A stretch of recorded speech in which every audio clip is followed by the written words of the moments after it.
Welcome to both of you. Larry, I'll start with you because I take your point that they just can't seem to get liquidity out of the system. They just keep putting it back in. But at the same time, don't you feel like we're in the early stages of a big turn in the business cycle that is ultimately deflationary? Well, we're certainly in for a big turn in the business cycle. I think we're going to see credit contract later this year, and that's going to impact a variety of industries. We'll see how deflationary it turns out to be. I'm not holding my breath. But the important thing, people on the street are thinking in terms of their own book. Put yourself in the Fed's chair. Let's say we are going to have a credit squeeze because bankers turn more cautious, because depositors are running. They are in up to their eyeballs on this a bailout, if that's what you want to call it.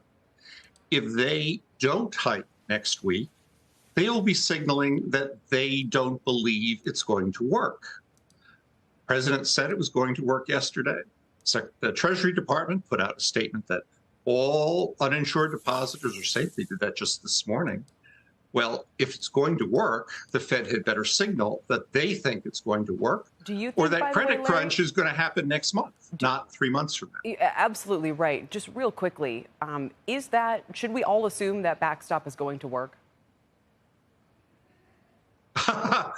Well, I know what I'm doing, which is I am still going to move, particularly my business account, to safer climes. It's going to be a little bit of pain, but I can't afford to not meet payroll. So why take any chances at all? That's my attitude. I don't know how common my view is, but that's how I'm behaving. Do you think it's a mistake or a necessity that they're going to release the list of borrowers in 2 years? Well, 2 years from now, sure, why not? The need for transparency, probably for political reasons, is there. But I think the bigger issue is going to be what Chairman Powell announced last night, which is an investigation into the failure of bank supervision. Right? These mistakes that were made at First Republic, that were made at SVB, are the kind of mistakes some 11-year-old who plays a lot of Monopoly would know not to make. They were over-concentrated in particular assets.